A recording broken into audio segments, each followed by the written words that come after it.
कि alter commands में और क्या क्या चीज़ें पॉसिबल है, क्या क्या चीज़ें हो सकती हैं। ठीक है, तो उसके लिए we will just go to W3 Schools। ठीक है, और उसमें कुछ वेरिएशन है, जैसे कल जो हमने कमांड करे थे वो दूसरे दूसरे अलग अलग वेरिएशन ऑफ एसक्यूएल में चेंज हो जाते हैं। सो यहाँ पे अगर लेफ्ट साइड में जाओगे तो लेफ्ट साइड में जाने के बाद डेटाबेस वाले के नीचे यहाँ पे ऑल्टर कमांड होगा, ऑल्टर टेबल। इसको जब क्लिक करोगे तो यहाँ पे सारे जितने भी ऑल्टर कमांड्स हैं वो सारे दिखेंगे तुम्हें।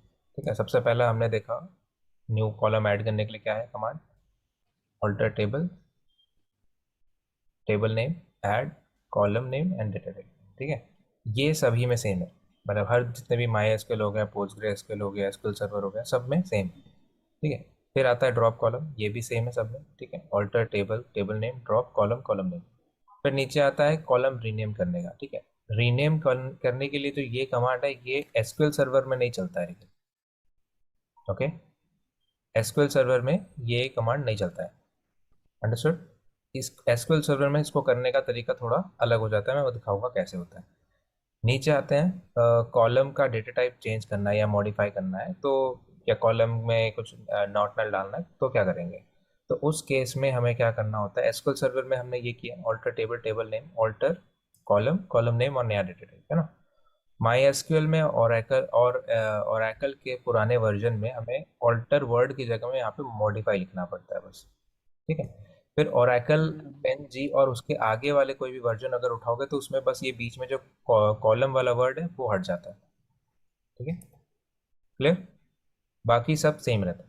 ठीक है, तो हमें अभी एसक्यूएल सर्वर किया तो हमें ये यूज़ करना है। ठीक है, तो ये सब सिंटैक्स ऐसा नहीं कि तुम्हें बाय हार्ट होने चाहिए, बट तुम्हें थोड़ा पता होना चाहिए कहाँ पे क्या है, डिफरेंस है, कैसे है।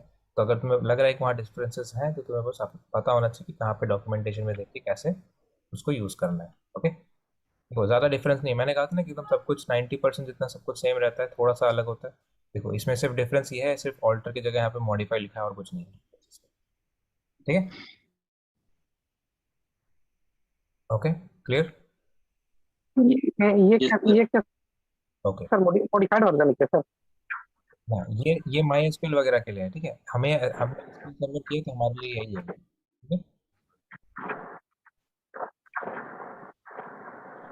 ओके, ठीक है, चलो अब आगे बढ़ते हैं। तो आगे बढ़ने के लिए अभी देखो, अगर ऑल्टर में नीचे अगर आओगे तो इसमें और भी बहुत सारी चीज़ें हैं, जैसे ऐड कॉलम करने के लिए हमने देख लिया था। ठीक है, चेंज डेटा टाइप देख लिया था। इसमें ऑल्टर कमांड को यूज करके हम कंस्ट्रेंट्स को भी चेंज कर सकते हैं। जैसे नीचे आओगे तो यहाँ पे क्या क्या कंस्ट्रेंट्स होते हैं, नॉर्मल हमने कर लिया, यूनिक कर लिया, प्राइमरी की फॉरेन की हम लास्ट में करेंगे, चेक कर लिया, डिफॉल्ट कर लिया। ठीक है, तो अब नीचे अगर आएंगे इसमें नेक्स्ट पे क्लिक करते हैं, इसमें मान लो कि मैं यूनिक पे क्लिक करता हूँ। ठीक है, तो यूनिक का एसक्यूएल यूनिक पे नीचे आ जाएगा। अब यहाँ पे ये क्रिएट करने के लिए है, और नीचे अगर जाओगे तो ऑल्टर के लिए यहाँ पे ऑप्शन होगा कि alter table, table name, add और उसके बाद यूनिक जो भी कंस्ट्रेंट है वो लिख दो, और कौन से कॉलम पे लगना है वो लिख दो। मतलब अगर कोई टेबल ऑलरेडी बना हुआ है और टेबल क्रिएट होने के बाद उसमें यूनिक लगाना है तो ऐसा करते हैं। ठीक है, क्लियर। तो ये सिंटैक्स जो है ये माई एसक्यूएल में भी चलता है, एसक्यूएल सर्वर में भी चलता है, और ओरेकल में भी चलता है, एमएस एक्सेस में भी चलता है। बट इस सिंटैक्स के अलावा भी एक और सिंटैक्स है जो सब में चलता है, वो है alter table, table name, add. क्या ऐड करना है, कंस्ट्रेंट, और उसके बाद कंस्ट्रेंट को कोई एक यूनिक सा नाम दे देना तुम्हें बस। ठीक है, कुछ भी यूनिक नेम होना चाहिए ये। ठीक है, और उसके बाद जो भी तुम्हारा कंस्ट्रेंट का नाम है, जैसे यूनिक कंस्ट्रेंट है तो यूनिक, चेक होता तो चेक लिखते हैं। ठीक है, और जिस कॉलम पे लगाना है कंस्ट्रेंट वो लिख दो यहाँ पे। ठीक है, आईडी और नल, लास्ट नेम दोनों दोनों को मिला के यूनिक होना चाहिए। ऐसा नहीं है कि मतलब सिर्फ आईडी यूनिक होगा, मतलब आईडी और लास्ट नेम दोनों अगर साथ में एक साथ लो तब तुम्हें एक यूनिक रो मिलेगा, ऐसा उसका मतलब है। ठीक है, ओके, अब नीचे आते हैं। जैसे ड्रॉप करना है कोई एक पर्टिकुलर कंस्ट्रेंट को, तो क्या करेंगे, drop table, table name, drop index, और उसके बाद ये माई एसक्यूएल के लिए है वैसे, लेकिन एसक्यूएल सर्वर में और ओरेकल में, एमएस एक्सेस में, बाकी सब में देखोगे ऑल्टर टेबल, ड्रॉप कंस्ट्रेंट, और उसके बाद कंस्ट्रेंट का यूनिक नेम दे देंगे आप, ये वाला। ठीक है, अंडरस्टूड, क्लियर, बात समझ में आई। Yes sir. Okay, yes. यहाँ पे किसी को कोई डाउट। नो। ओके, अब यहाँ पे तुम्हारे सवाल ये होना चाहिए था कि जब हम लोग ने फर्स्ट टाइम ऑल्टर क्या बोलते हैं क्रिएट टेबल में यूनिक बनाया था, उस समय तो हमने कंस्ट्रेंट का कोई नाम नहीं दिया था। तो अगर मुझे ड्रॉप करना है कंस्ट्रेंट को, मुझे ये नाम कहाँ से मिलेगा? है कि नहीं? ये डाउट हो रहा है, ये डाउट है कि नहीं?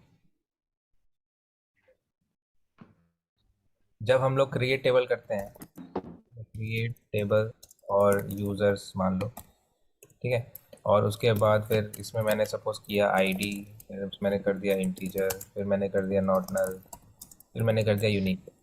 इतना ही करते हैं। इसमें कहीं भी तो मैंने कंस्ट्रेंट का नाम नहीं लिखा यूनिक का।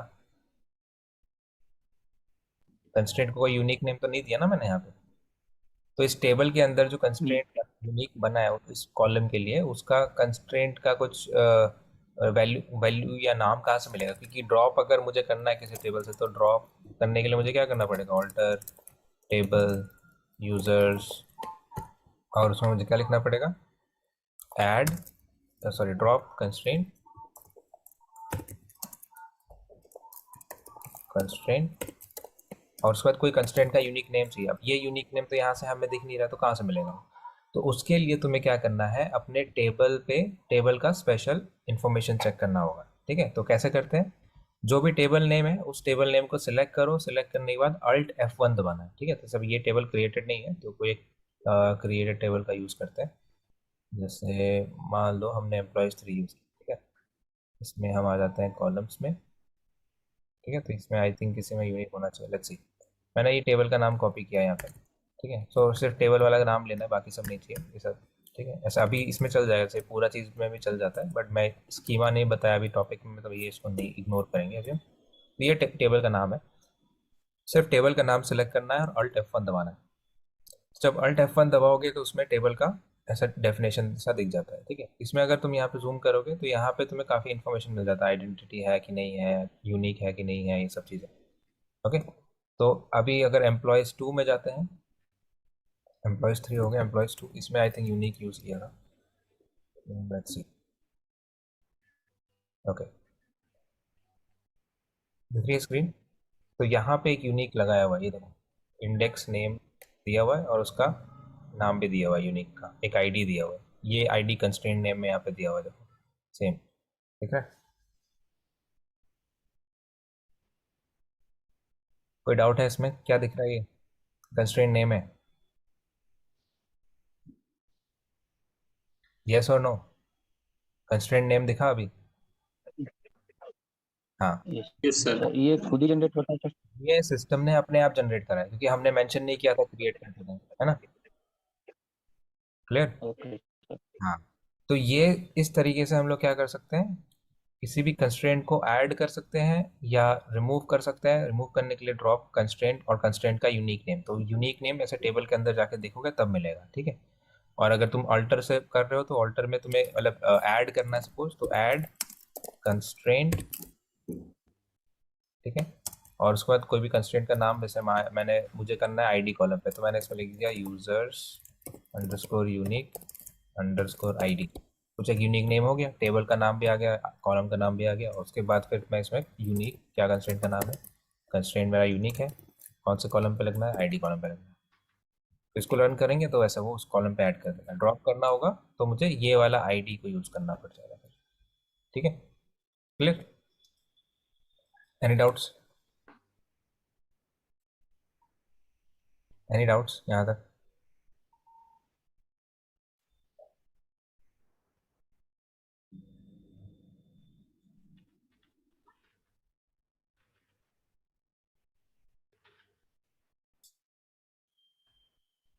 ओके, अमित का क्वेश्चन ये है कि कंस्ट्रेंट को ड्रॉप करने की जरूरत क्यों पड़ती है?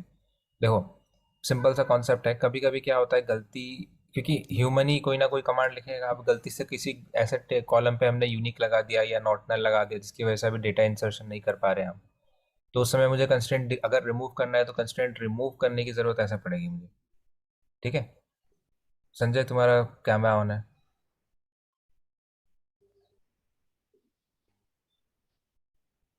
ओके, अमित समझ में आया अभी? डाउट क्लियर हुआ? सर लाइक अगर एज कॉलम ड्रॉ करनी है तो कांस्टेंट भी ड्रॉ करेंगे। नहीं, तुम्हारी आवाज ब्रेक हो रही थी, क्या बोल रहे हो?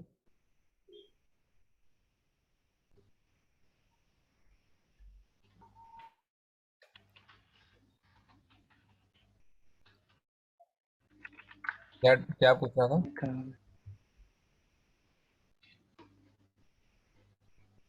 अमित, तुम्हारी वॉइस ब्रेक। कंस्ट्रेंट जो है, आवाज आ रही है? अब आ रही है, बताओ। ओके, आ रही है। ये बोल रहा था कि जैसे कॉलम ड्रॉप कर रहे हैं अगर एज की, राइट? तो हम्म। फॉर एग्जांपल एज कॉलम है और ड्रॉप कर रहे हैं और तो कांस्टेंट ड्रॉप करना चाहिए तो रिलेटेड कांस्टेंट भी रहेगा उसका, कॉलम अगर ड्रॉप करते ऑटोमेटिक हैं, जनरेट होता है, राइट? क्या कंस्ट्रेंट जो ऑटोमेटिक जनरेट होता है, और अगर, अच्छा समझ गया, ठीक, तुम ये वाला एग्जांपल बोल रहे हो।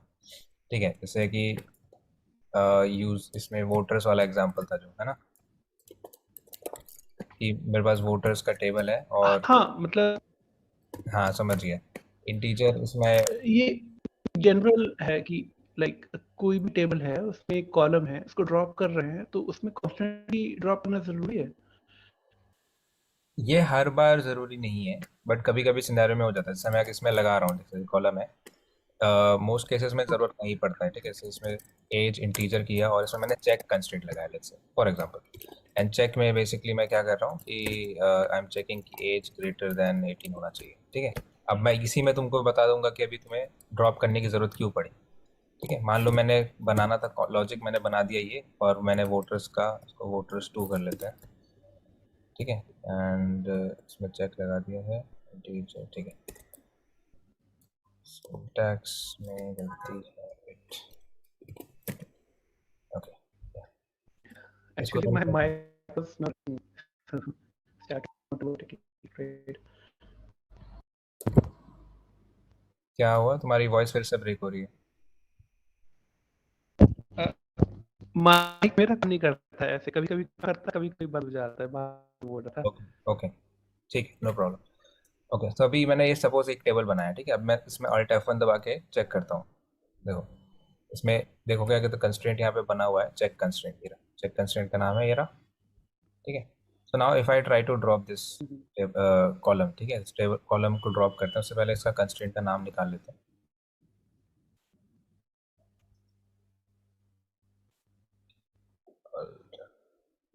ठीक है, ये मेरा कंस्ट्रेंट का नाम है, ठीक है।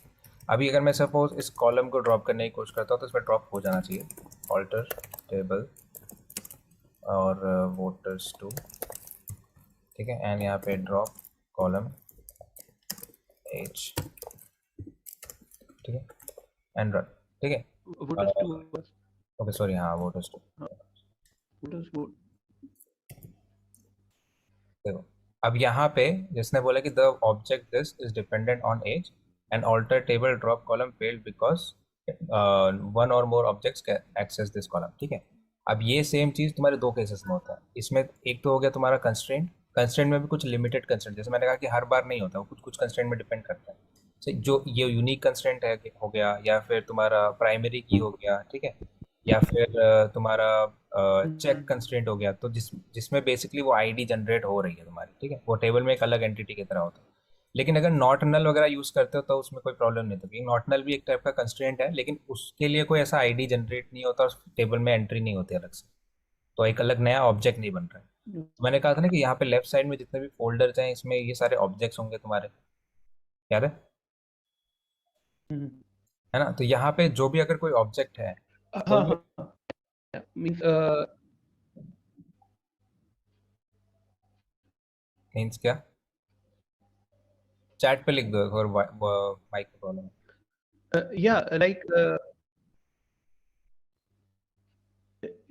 लाइक अगर जैसे आईडी देते हैं, तारीख देते हैं, तो ये शायद से जनरेट नहीं होती है उनका, राइट? तुम्हारी फिर से वॉइस ब्रेक हो रही है। नहीं नहीं, आ गया समझ में, आ गया लाइक, या आई ओके, गॉट तो इट। फिर भी मैं बाकी लोग के लिए बता देता हूँ। तो बेसिकली है ये कि जब भी कोई ऐसा कंस्ट्रेंट यूज करते हो, वो कंस्ट्रेंट जब भी हमारे इस कंस्ट्रेंट फोल्डर के अंदर आके क्रिएट हो जाता है ना, से वोटर्स टू कहाँ गया, इसमें बना होगा, रिफ्रेश। तो वोटर्स टू है, इसके अंदर जाएंगे, कंस्ट्रेंट्स में जाएंगे, तो यहाँ पे एक एंट्री बनी है कंस्ट्रेंट की, ठीक है। तो ये एक ऑब्जेक्ट की तरह यहाँ पे क्रिएट हो गया है तुम्हारे डेटाबेस में, है ना। अब मैं बोल रहा हूँ कि मुझे एज कॉलम ड्रॉप करना है, लेकिन ये जो कंस्ट्रेंट एग्जिस्ट करता है सिर्फ इसके एज कॉलम की वजह से। अगर मैं इसको अगर रिमूव कर देता हूँ, इसको यहाँ से, इसको मैंने रिमूव कर दिया, तो ये वाला जो है ये काइंड ऑफ ऑर्फन हो जाएगा, इसका कोई पेरेंट नहीं रहेगा, क्योंकि ये डिपेंडेंट किस पे है, इस पे है, ठीक है।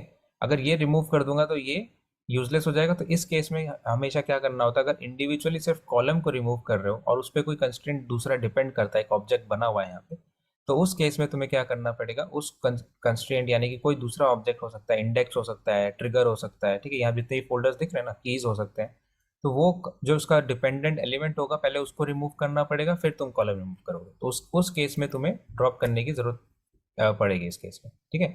दूसरा चीज, अभी जैसे फॉर एग्जांपल इसमें मैंने एज ग्रेटर देन 18 का चेक लगाया, बट एक्चुअली में लॉजिक क्या होना चाहिए, एज ग्रेटर इक्वल टू, तो मैंने गलती से ये गलत चेक लगा दिया। अब इस केस में मुझे नया चेक लगाना है, तो उसके लिए मुझे पुराना चेक ड्रॉप करना पड़ेगा। तो ये दो सिनेरियोज हो गए जहां पे तुमको क्या हुआ कि चेक वाला कंस्ट्रेंट ड्रॉप करना पड़ रहा है, ठीक है। तो उसके लिए कुछ नहीं करना है, ड्रॉप यहाँ पे कंस्ट्रेंट लिखना इस बार, ठीक है, और उसके बाद कंस्ट्रेंट का नाम दे देना, ठीक है, और उसके बाद इसको रन कर देना बस। तो अब इसने कंस्ट्रेंट ड्रॉप कर दिया, उसके बाद अगर मैं यहाँ पे कॉलम ड्रॉप करूंगा तो ये ड्रॉप कर लेगा उसको, ठीक है। क्लियर? एनी डाउट्स यहाँ तक? किसका कोई डाउट है?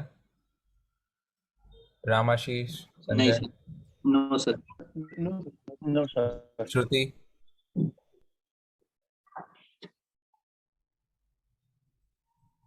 अनुज, ओके, ठीक है।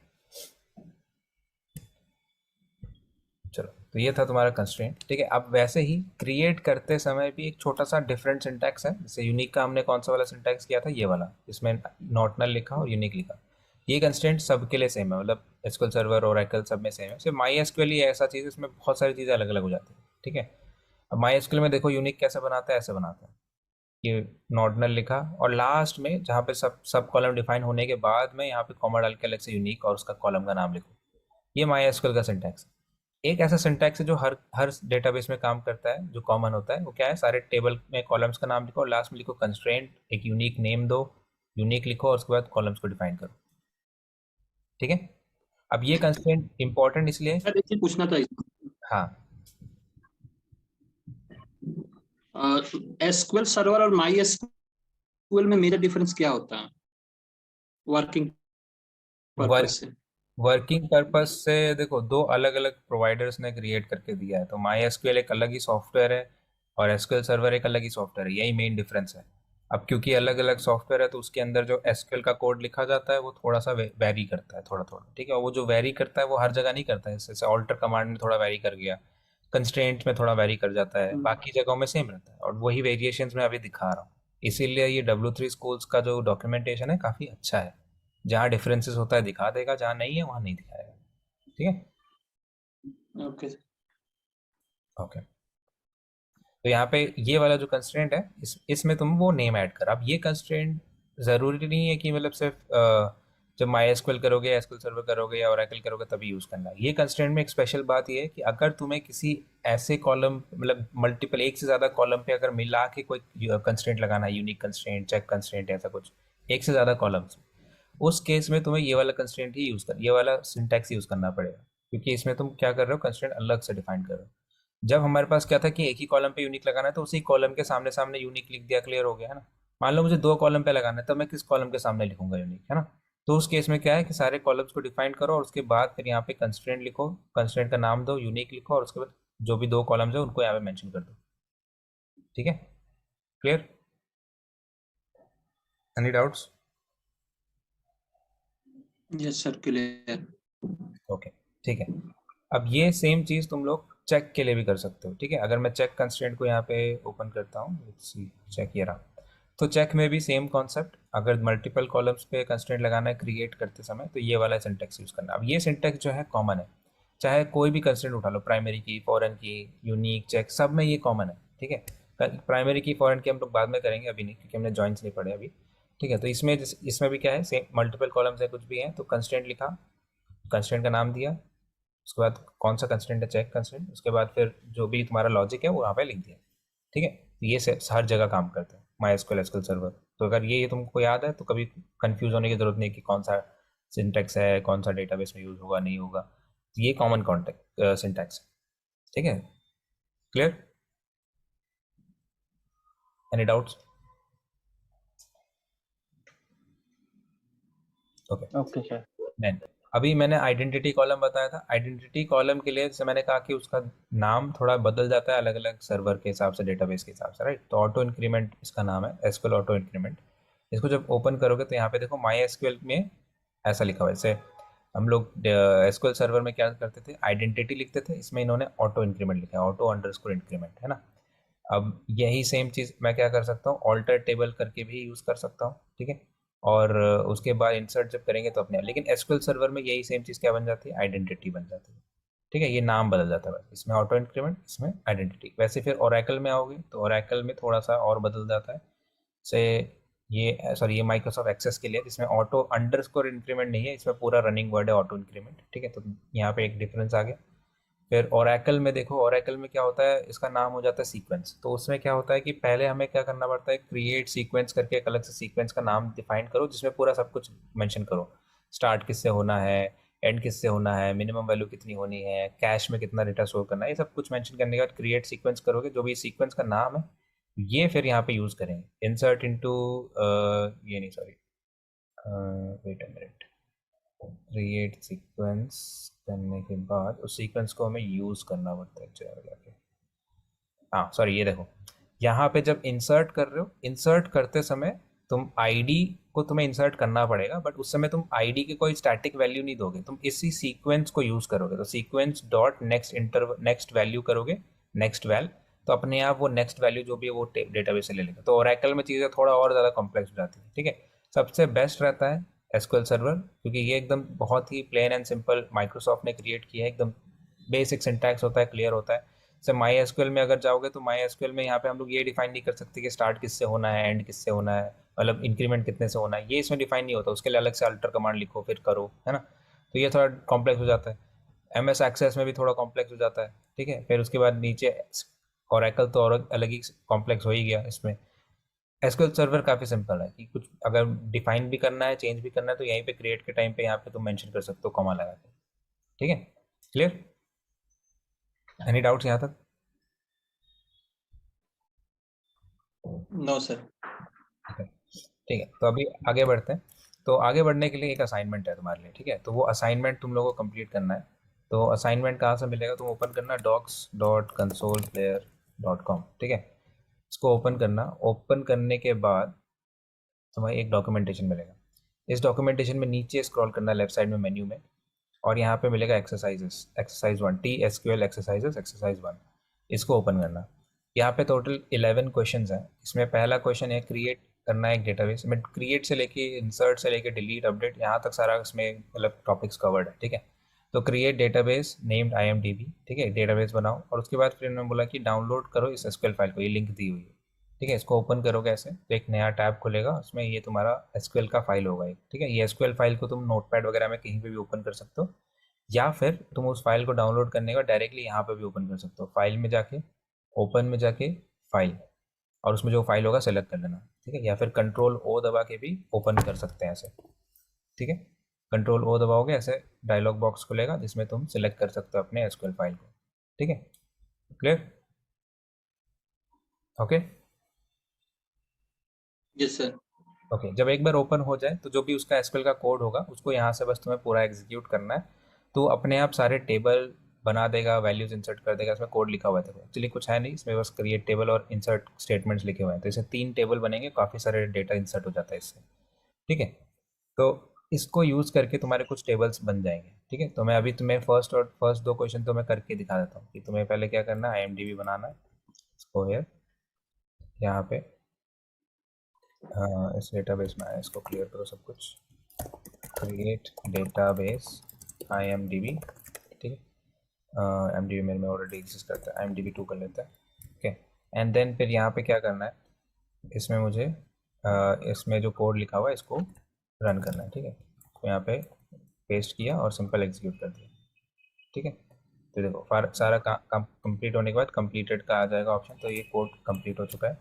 अब मैं यहाँ पे उसको यूज़ करना है, 1 सेकेंड, आई थिंक मैंने गलत डेटाबेस में बना दिया। देखो इसमें क्वेश्चन में करना ये है कि बेसिकली IMDb डेटाबेस के अंदर बनाना है, तो मैंने बिना यूज स्टेटमेंट लिखे किया, तो आई थिंक मेरे इसी टेबल डेटाबेस में बन चुका होगा ये सारा। हाँ, ये इसी में बन गया। देखो यहाँ पे मूवीज़ और जॉनर इसमें बन गया है, और फिर ये अर्निंग, ये 3 टेबल बनने थे, 3 टेबल इसी में बन गए। ठीक है, चलो इसी में रहने दो। अब इसमें अगर मैं तुम्हें डेटाबेस में इसका डेटा टाइप्स दिखाता हूँ, तो अगर मैं मूवीज़ टेबल में जाता हूँ, कॉलम्स को ओपन करते हैं। ठीक है, तो इसमें देखो सब बहुत सारे कॉलम्स है जिसका डेटा टाइप टेक्स्ट है, और ये जानबूझ के करके रखा है। ठीक है, इसका रीज़न ये है कि जब तुम्हें टेक्स्ट कॉलम मिलेगा तो तुम्हें क्या करना पड़ेगा, काफ़ी इश्यूज आएंगे। जैसे फॉर एग्जांपल मैं टेबल में जाके फिल्टर लगाता हूँ, सिलेक्ट स्टार फ्रॉम मूवीज़। ठीक है, और इसमें मैं करता हूँ वेयर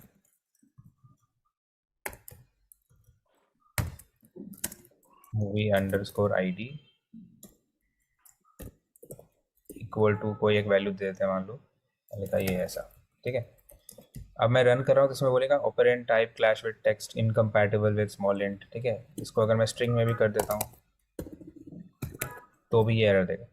ठीक है, तो उसमें तुम्हें क्या करना है, इसको टाइप कास्टिंग करनी है। पाइथन में टाइप कास्टिंग करिए, डेटा टाइप को कास्ट करना,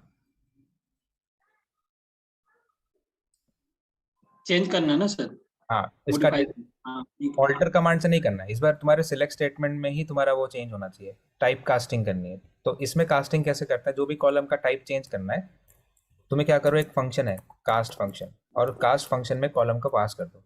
फिर यहाँ पे लिखो एज, और जो भी मतलब रिजल्ट वाला डेटा टाइप होगा उसका लिख दो। जैसे मैं चाहता हूँ कि वैरकैर बन जाए, तो मैं इसको वैरकैर लिख दूंगा ऐसे। ओके। ठीक है, कास्ट, कॉलम का नाम एज, जो नया डेटा टाइप। तो अब ये क्या हुआ, उसको कास्ट करके रिजल्ट निकालेगा। अब इसको रन करेंगे तो रन हो जाता है। ठीक है, तो ये सेम चीज़ तुम्हें करना पड़ेगा जहाँ जहाँ पे एरर आएगा। तो मैं तुम्हें एक हिंट दे रहा हूँ करने के लिए। ठीक है, उसके अलावा बाकी सब रहेगा, लाइक कीवर्ड से क्वेश्चन हैं। ठीक है, ऐसे बहुत सारी चीज़। ओके, तो ये तुम्हें कर लेना है। ठीक है, आज के लिए इतना ही है। ठीक है, इसके बाद हम लोग क्या करेंगे, तुम पहले ये असाइनमेंट करो। असाइनमेंट करने के बाद काफ़ी लोगों के डाउट्स आएंगे, तो उसको क्लियर करने के बाद ही हम नेक्स्ट एडवांस मतलब इंटरमीडिएट और एडवांस टॉपिक्स में जाएंगे, ग्रुप बाय वगैरह में। ठीक है, ये कर लेना लेकिन। Okay, clear. Yes sir. Okay, बाकी लोग कोई डाउट? लिंक ग्रुप में शेयर हो रहा क्या हुआ? सर पोर्टल पे सर ये आजकल बहुत लेट से सर अपलोड होता है, कल वाला भी लेक्चर अपलोड नहीं हुआ है सर। ओके, चलो मैं देख लेता हूँ क्यों अपलोड नहीं हुआ। एक्चुअली टीम्स में काफ़ी इश्यूज चल रहे थे, तो इसकी वजह से हम लोग का कुछ वीडियोस इधर उधर मिसमैनेज हो रखे थे, तो वो भी अपलोड आज मैं इसे क्लियर करा के तो कल तक सब अपलोड करा दूंगा। ठीक है, ओके, ठीक है।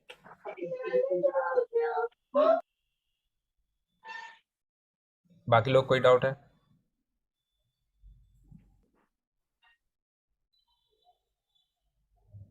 है। No sir. ओके, ठीक है, ये असाइनमेंट वगैरह क्लियर कर लेना। ठीक है, इसके बाद हम नेक्स्ट टॉपिक्स में आगे बढ़ेंगे। कुछ डाउट होगा तो पूछना। मैंने मेन इसमें जो प्रॉब्लम्स थे मैंने हिंट ऑलरेडी दे ही दिया है। ठीक है, ओके, तो कुछ डाउट होगा तो पूछ लेना। ठीक, ओके, क्लियर।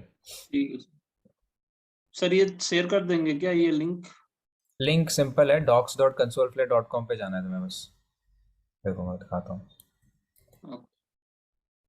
सिर्फ इतना पार्ट लिख के एंटर करना, बाकी वाला पार्ट अपने आप मिल ही जाएगा तुमको। docs.consoleflare.com ओपन करना, लेफ्ट साइड मेन्यू में लास्ट में जाके ठीक एसक्यूएल एक्सरसाइजेस में एक्सरसाइज 1 पे सेलेक्ट करना, तो खुल जाएगा। ठीक है, है। ओके, ठीक, ओके सर। ओके, फिर मिलते हैं अगली क्लास में।